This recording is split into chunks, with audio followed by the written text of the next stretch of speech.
அம்மா இனிமேல் நீ வீட்டு வேலைக்கெல்லாம் போவாதம்மா.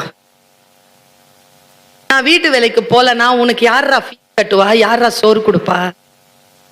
சரிம்மா, நீ இப்ப எங்கம்மா வேலைக்கு போற? நீ உனக்கு தெரியாதடா, அந்த பக்கத்து தெருவுல புதுசா வீடு கட்டிட்டு வந்திருக்காங்களே அவங்க வீட்டுக்கு தானடா போறேன்.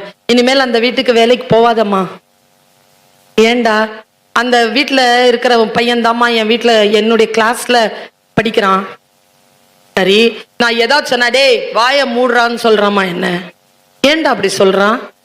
டேய் உங்க அம்மா என் வீட்டுல தாண்டா வேலை செய்யுது, நான் சாப்பிட்டு போடுற சாக்லேட் பேப்பர் எல்லாம் அதாண்டா பெருக்குது, என் ட்ரெஸ் எல்லாம் அதாண்டா துவைக்குது, நாங்க சாப்பிட்டு இருக்கிற பாத்திரத்தெல்லாம் அதாண்டா தேய்க்குது.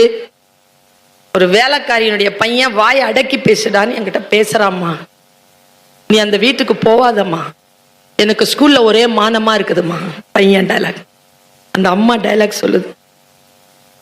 டேய் உனக்கு ஒரு விஷயம் சொல்லவா? சொல்மா. நான் அந்த வீட்டுக்கு வேலைக்கு போறேன்ல, அந்த வீட்டு எஜமானி அம்மா என் கூட படிச்சவடா. சின்ன வயசுல நானும் அவ்வளோ 5ஆம் கிளாஸ் படிச்சோம்டா. இது எனக்கு சொல்லவே இல்லை.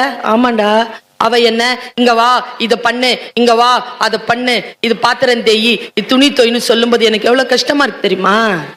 ஆனாலும் எனக்கு ஒரே ஒரு சந்தோஷம்டா சாமி. என்னமா சந்தோஷம் உனக்கு அதுல?